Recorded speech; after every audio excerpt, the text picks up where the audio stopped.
Hello bachcho, let's read the question. The question says directions in the question. Two statements are given as statement 1 and statement 2.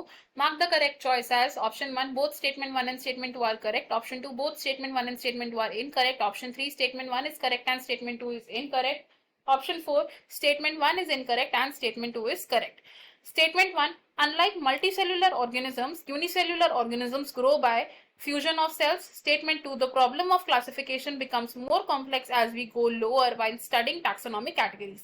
First statement में कहा गया है कि जो unicellular organisms होते हैं वो फ्यूजन ऑफ सेल से ग्रो करते हैं unlike multicellular organism. And second statement में बताया गया है कि क्लासिफिकेशन की प्रॉब्लम ज्यादा कॉम्प्लेक्स होती रहती है जैसे जैसे हम लोअर टैक्सोनॉमिक कैटेगरीज की तरफ मूव करते हैं। तो इस क्वेश्चन में हमारा की कॉन्सेप्ट क्या यूज हो रहा है ये देखते हैं। The key concept for this question is characters of living beings, characters of living beings and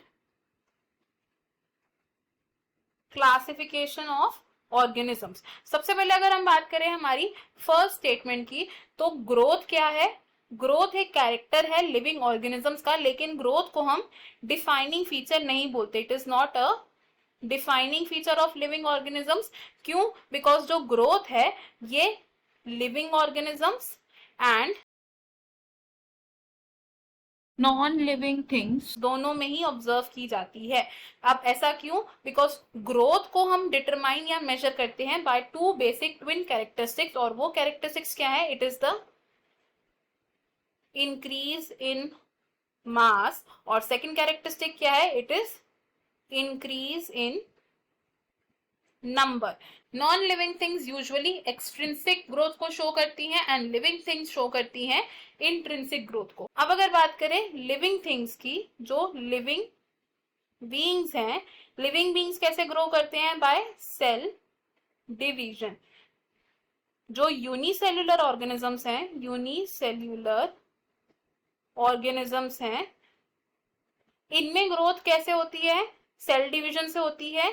क्यों? क्योंकि जब यूनिसेल्युलर ऑर्गेनिज्म सेल डिवाइड करते हैं तो it results in increase in number.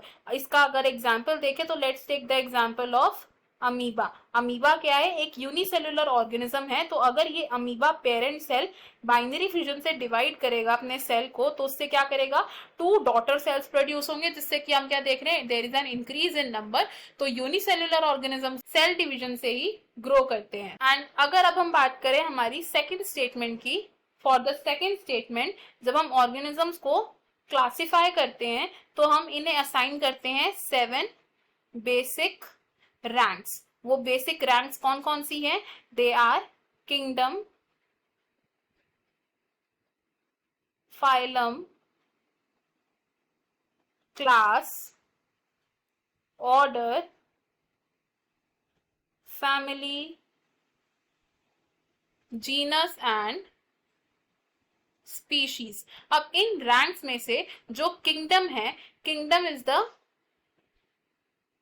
Highest rank, and जो स्पीशीज है ये क्या है? It is the lowest rank. Species है वो ग्रुप ऑफ ऑर्गेनिजम्स जिसमें कि सबसे ज्यादा शेयर्ड कैरेक्टर्स प्रेजेंट होते हैं, यानी कि they have fundamental similarities. It has the maximum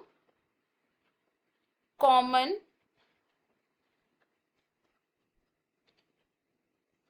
characters. अब ड्यूरिंग द क्लासिफिकेशन जैसे जैसे हम हायर टैक्सा की तरफ मूव करते हैं, यानी कि जैसे जैसे हम किंगडम की तरफ मूव करते हैं तो हमारी जो क्लासिफिकेशन है वो कॉम्प्लेक्स होती रहती है। तो as we move at higher taxa में जब हम मूव करते हैं तो हमारी जो प्रॉब्लम्स हैं they become more complex regarding the classification. लेकिन जो लोअर टैक्सा है जैसे कि स्पीशीज हैं, यहां पर हमारी जो प्रॉब्लम्स ऑफ क्लासिफिकेशन है दे आर लेस कॉम्प्लेक्स। तो अगर हम अपने अब स्टेटमेंट्स देखें, इनमें से हमारी जो फर्स्ट स्टेटमेंट है वो रॉन्ग है because unicellular organisms fusion of cell से नहीं डिवीजन ऑफ सेल से डिवाइड करते हैं।